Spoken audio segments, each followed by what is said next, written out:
他是不怕生人的鸟中醉汉，他是新西兰的丛林酒仙。今天我们来认识下，为什么这种鸟从树上坠落不能捡，捡了罚款40万呢？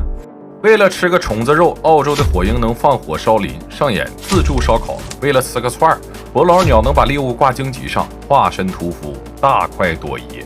轮到新西兰的牧歌，随便啄个浆果，硬生生把自己整醉了，顺便还能给大家表演个倒挂金钩，号称鸟中酒仙，能吃浆果的鸟类，大家习以为常。像牧歌这种把自己灌迷瞪的，算是新西兰独一份。酒德还行，不耍酒疯，只是无法树上站稳，时常倒挂金钩啊，醒酒。这种场面，新西兰人早已司空见惯，有时碰到不小心摘下来的，还会送他回树上。好好一只鸟，为什么说吵就吵呢？难道这是偷喝人类的酒了？说起新西兰的牧歌醉酒的源头，不得不提它的食物。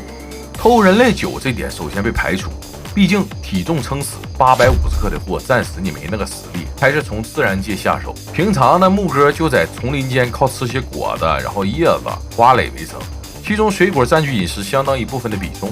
嘴小胃口大，正常的时候你看到的鸟中李白是这样式儿的。一旦放开吃，活脱脱的小飞鸟，熟透发酵的水果是它的最耐，人送外号水果吞噬者。后遗症宿醉成了家常便饭，掉落地上更是常有之事儿，所以会经常醉。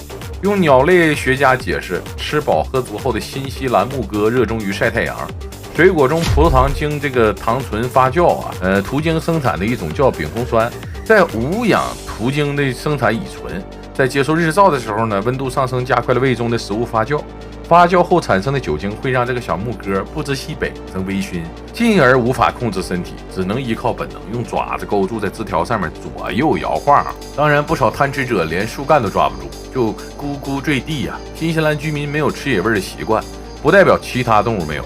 这些仿佛喝酒似的醉歌，往往成为了其他猎食者免费的午餐。